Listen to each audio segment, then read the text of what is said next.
जर तुम्हाला गावाकडच्या पद्धतीने बनवलेल्या रेसिपीज आवडत असतील ना, तर हा पावटा भात तुम्हाला एवढा आवडेल, इतका जबरदस्त लागतो.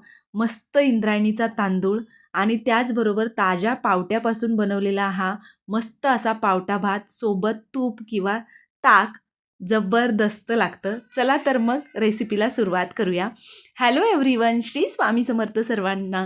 कसे आहात सर्व? जर मस्त मजेत आहात ना, मस्त मजेतच राहा. आज आपण ना अगदी गावाकडच्या पद्धतीने साधा पण चवीला जबरदस्त असा पावटा भाताची रेसिपी बघणार आहे. एकदम सोपी रेसिपी आहे. त्यासाठी बघा 2 ते 3 चमचे तेल घालून घेतलेलं आहे आणि अगदी बेसिक खडे मसाले घातलेत.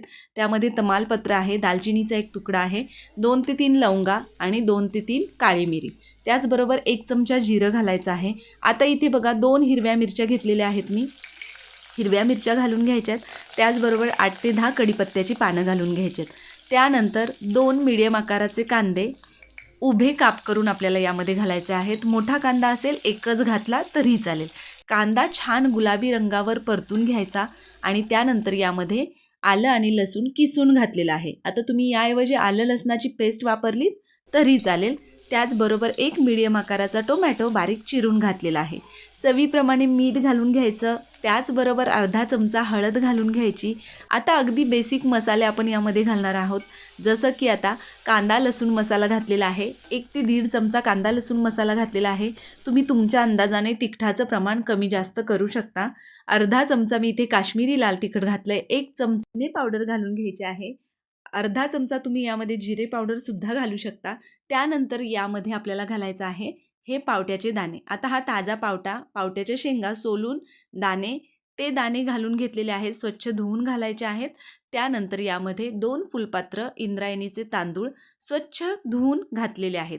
आता हे सगळे जे मसाले आहेत, तांदूळ आहे तो परतून घ्यायचा आहे. 1 ते 2 मिनिटं मीडियम फ्लेमवर छान परतून घ्या आणि त्यानंतर 2 फुलपात्रांसाठी 4 फुलपात्र पाणी हे परफेक्ट प्रमाण आहे. अजिबात वरून घालण्याची गरज लागत नाही.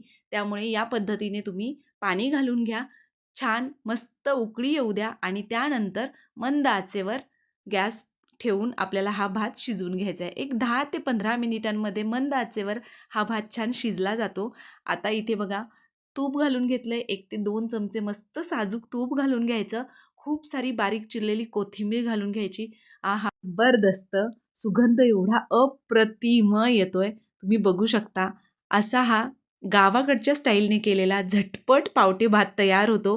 तुम्ही रात्रीच्या जेवणासाठी अगदी काही हलकं खायचं असेल तर या पद्धतीने हा पावटा भात, त्यासोबत थोडंसं लिंबाचं किंवा आंब्याचं लोणचं आणि छान भाजलेला एखादा पापड भन्नाट बेत होतो. तर अशा पद्धतीने हा पावटा भात नक्की ट्राय करा, तुम्हाला नक्की आवडेल. चला तर मग तुम्हाला ही रेसिपी कशी वाटली मला कमेंट करून नक्की सांगा. आवडली असेल तर आपल्या आदिश्री रेसिपी चॅनलला सबस्क्राईब करा.